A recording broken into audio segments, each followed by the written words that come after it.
Hola, vamos a ver el concepto de entalpía, que es bastante sencillo. Antes de ver directamente cuál es la definición a partir de la termodinámica, primero vamos a recordar que si tenemos una función que depende nada más de una variable, por ejemplo está f de x, entonces su diferencial la escribimos simplemente como la derivada de la función con respecto a su variable independiente, que en este caso es x, por dx. Y si tenemos una función que depende de dos variables, por ejemplo f de x y, entonces para escribir la diferencial de esta función necesitamos hacer uso de las derivadas parciales. Es decir, ahora podemos derivar la función con respecto a x o con respecto a y. Entonces recuerden el concepto de derivada parcial. Esto lo escribimos con estos símbolos de delta para indicar que ahora estamos tomando la derivada parcial de f con respecto de x. Y podemos usar esta notación de ponerle un paréntesis e indicar con un subíndice la variable que estamos tomando constante. Entonces esto quiere decir simplemente que estamos derivando la función con respecto a de x, y para eso suponemos que la y es constante. Depende de estas dos variables.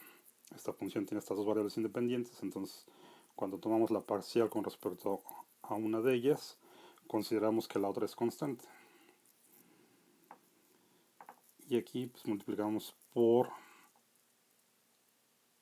la diferencial de x más la parcial de f con respecto de y por la diferencial de y. Y en este caso entonces cuando tomamos la derivada parcial con respecto a y, suponemos que la x es constante. Esto entonces nos define la diferencial de una función que depende de dos variables. Bien. Y esto lo vamos a aplicar simplemente para considerar las derivadas de la energía interna y del volumen,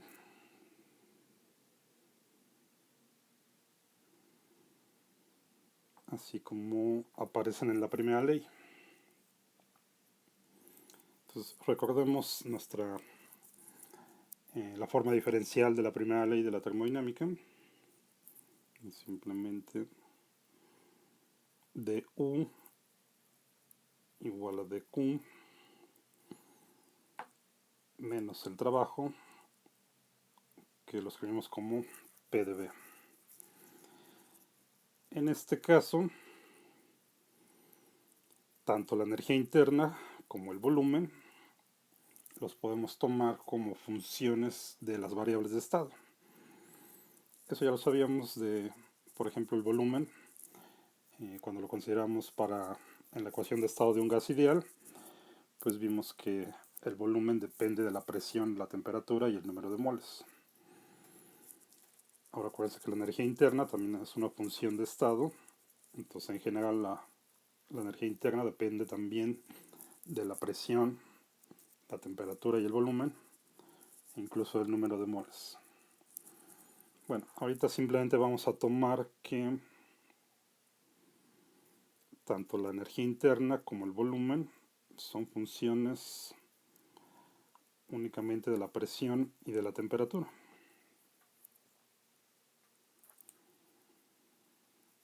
Es decir, podemos suponer que las otras variables permanecen constantes y entonces únicamente hay cambios de energía interna y de volumen cuando variamos la presión y la temperatura.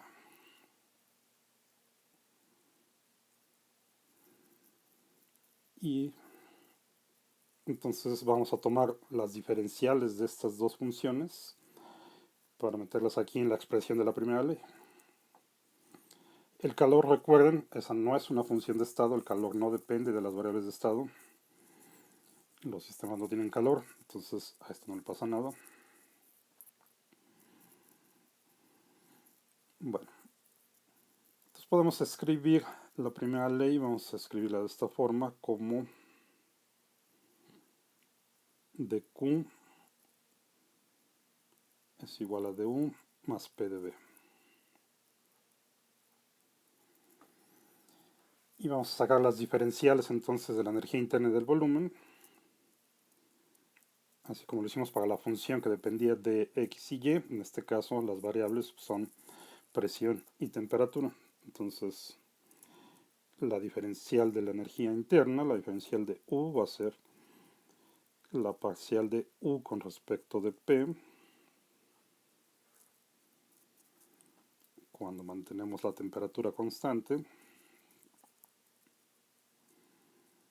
por dP más la parcial de U con respecto de T manteniendo la presión constante por dt.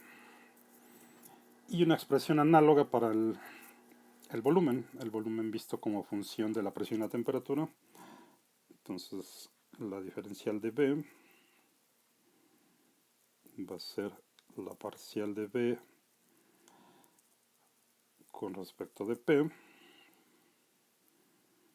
a temperatura constante por dP más la parcial de B con respecto de T a presión constante por dt. Bien, y ahora entonces estas expresiones para du y dB vamos a sustituirlas aquí en esta ecuación que viene de la primera ley. Y podemos factorizar de una vez los términos que multiplican a la diferencial de la presión y a la diferencial de la temperatura. Entonces, por ejemplo, nos va a quedar esta parte de la parcial de U con respecto de P más P por la parcial de B con respecto de P. Y todo eso está multiplicado por dP. Luego más la parcial de U con respecto de T más P por la parcial de B con respecto de T. Y todo eso multiplicado por dt. Bien, entonces de esa forma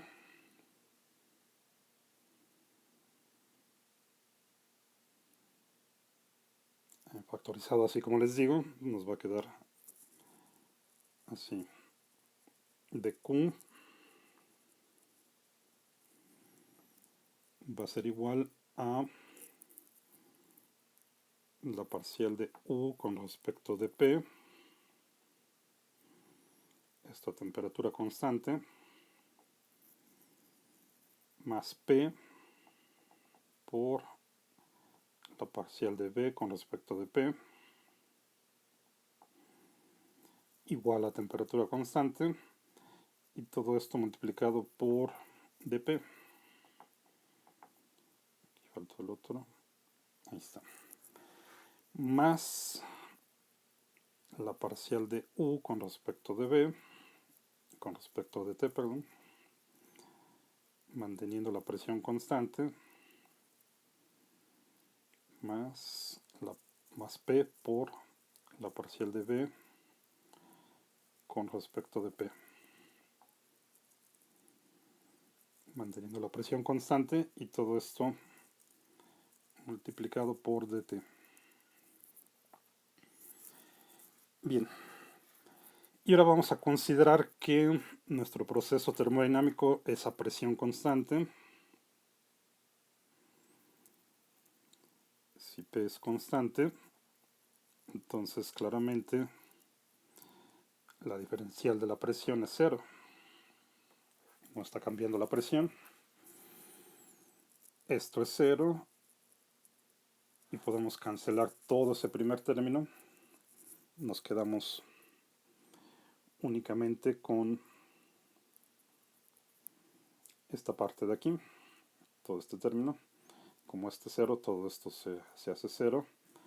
Entonces nos queda simplemente que dq es igual a esto. Vamos a escribirlo así. Entonces tendríamos dq. Y como tenemos aquí ambas presiones, como ambas derivadas parciales son a presión constante, entonces por el momento lo voy a omitir, simplemente para simplificar aquí la escritura y la notación. Esto lo ponemos como la parcial de u con respecto de t, ya sabemos que es a presión constante, más p por la parcial de b con respecto de p.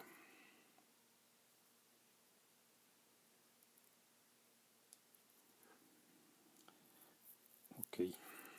Oh, aquí hay un error. Aquí teníamos perdón.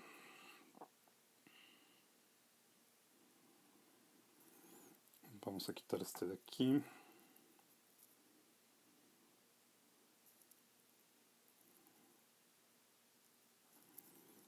Aquí lo que tenemos es la parcial del volumen con respecto de la temperatura, no de la presión.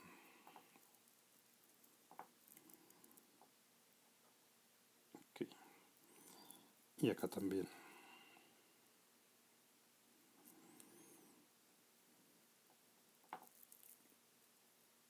Bueno, ya está aquí.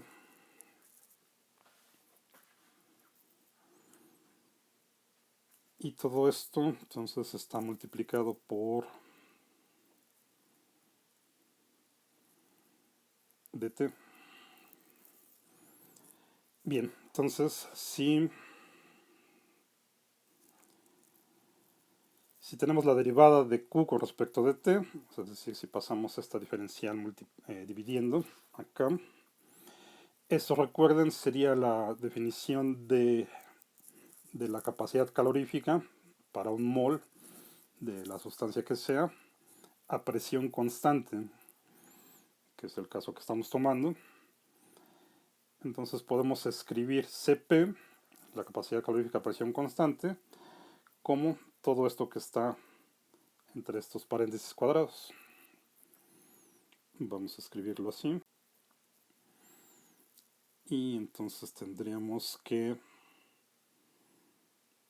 Cp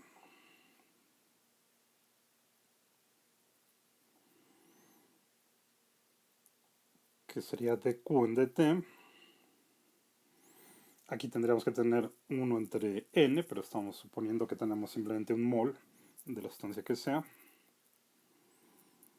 Va a ser entonces la parcial de u con respecto de t más p por la parcial de b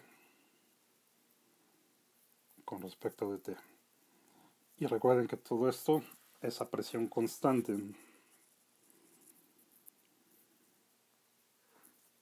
Como la presión es constante, entonces fíjense que aquí tenemos ambas derivadas son con respecto a la temperatura.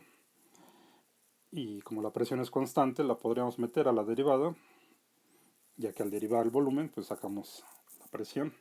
Recuerden que las derivadas sacan las constantes. Y entonces podemos escribir toda esta parte como la parcial con respecto a la temperatura de U más P por B. Y a esto que tenemos entre paréntesis, entonces lo vamos a definir como una nueva función de estado. Esta es una definición.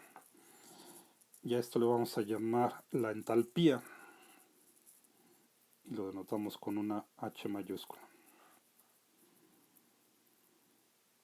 Entonces la entalpía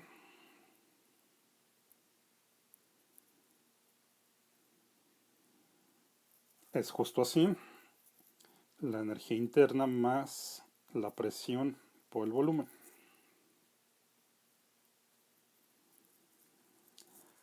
Es una función de estado porque la energía interna es una función de estado y presión por volumen son variables de estado, es decir, la entalpía entonces, o los cambios en la entalpía, dependen únicamente de los estados inicial y final del sistema y no dependen de la trayectoria que sigamos, al igual que con todas las funciones de estado y las variables de estado.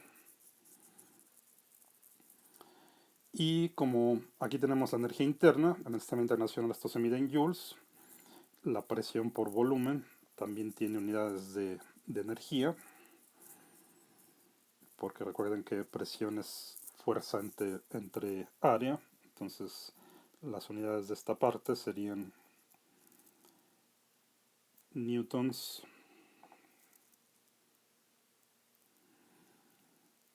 entre metro cuadrado por los metros cúbicos del volumen. Eso nos quedaría newtons por metro, que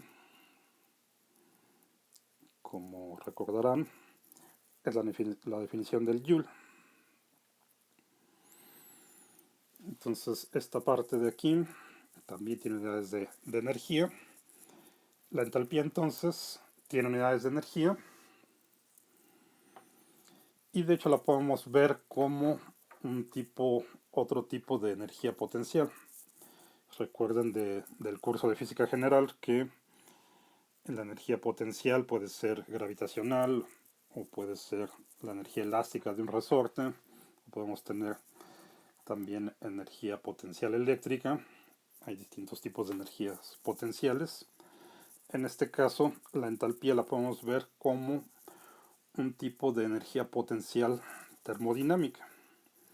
Y de hecho la entalpía es uno de los potenciales termodinámicos, junto con la energía interna y con la energía libre de Helmholtz y la energía libre de Gibbs, que veremos un poco más adelante. Entonces, todos estos son potenciales termodinámicos y como todos los potenciales, recuerden, necesitamos un punto de referencia, o lo que necesitamos es, lo que tiene sentido físico es una diferencia de potencial,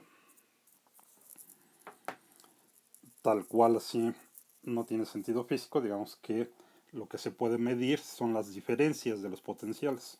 Entonces en este caso lo que podemos medir son las diferencias de entalpía. Bueno, entonces vamos a ver, regresando a esto de acá, entonces fíjense, podemos escribir la capacidad calorífica a presión constante como la parcial de H con respecto a la temperatura.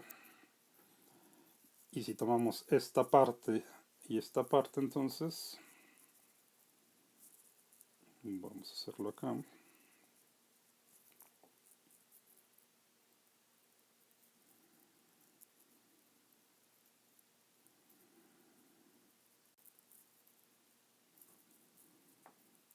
Vamos a ponerlo aquí. Entonces tenemos que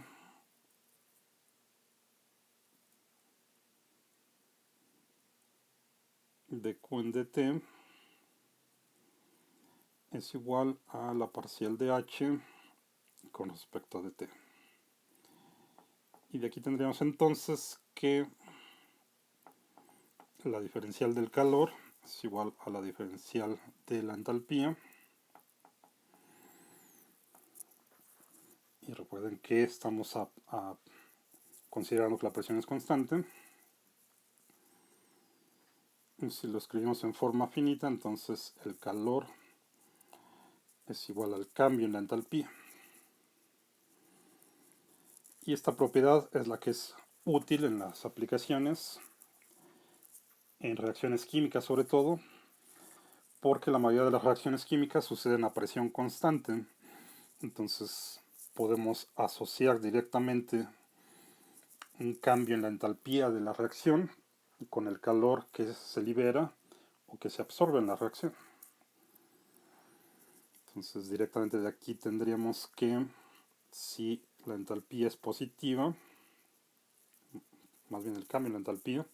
Si el cambio en la entalpía es positiva, quiere decir que la reacción absorbe calor. Entonces tendríamos una reacción endotérmica.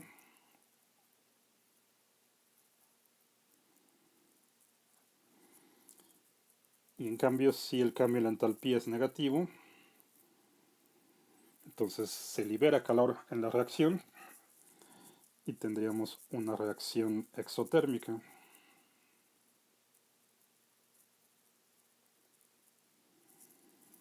Bueno, y nada más para confirmar esta parte de acá, verlo de otra forma,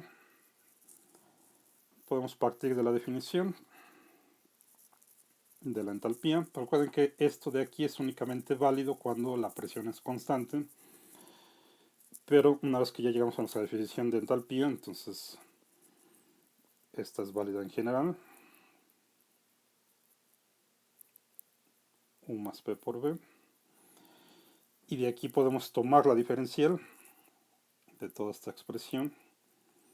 Nos va a quedar dH es igual a du más la diferencial de P por B. Entonces lo que tenemos es que dH es igual a du más P de B más B de P.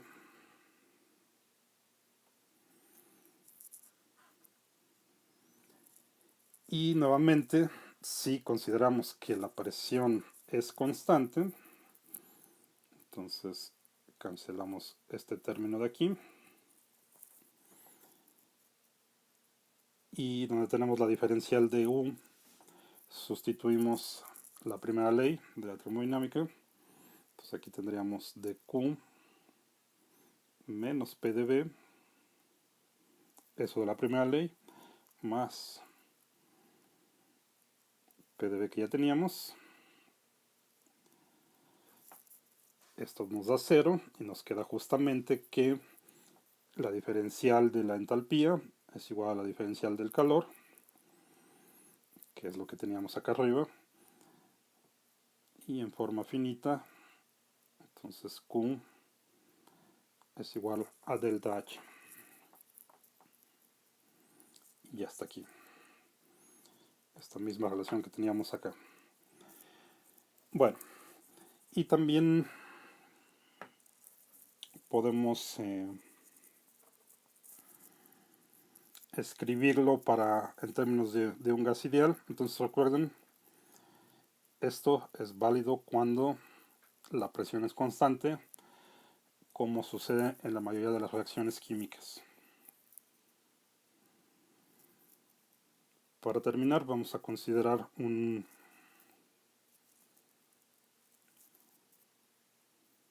gas ideal. Vamos a utilizar la misma expresión que ya teníamos.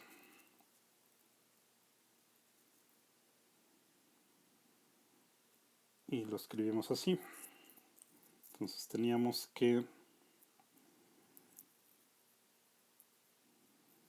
dH es igual a du más P de B.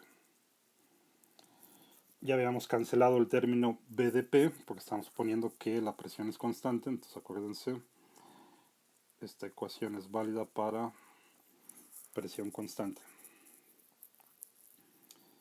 Bueno, y entonces de aquí pues esto nos sirve también para escribir el cambio en la energía interna, en este caso la diferencial de la energía interna, en términos de la entalpía, como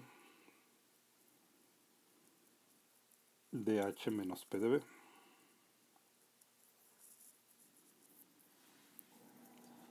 Bien, y si ahora suponemos que tenemos un gas ideal, podemos pensar en una reacción química que involucra gases y tomamos la aproximación del gas ideal.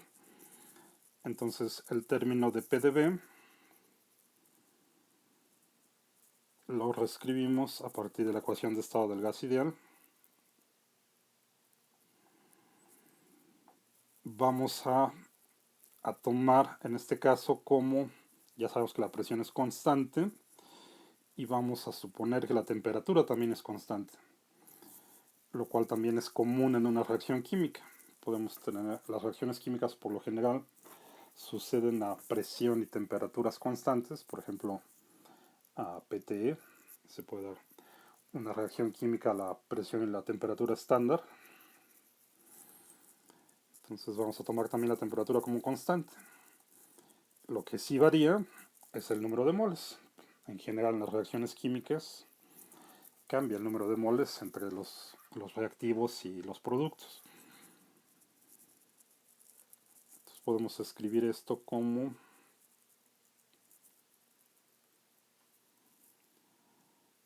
P por dB es igual a RT dN.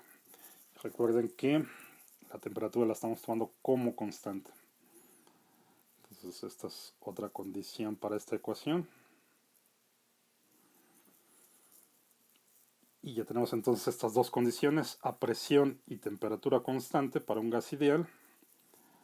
Ahora esta parte de PdV la sustituimos arriba.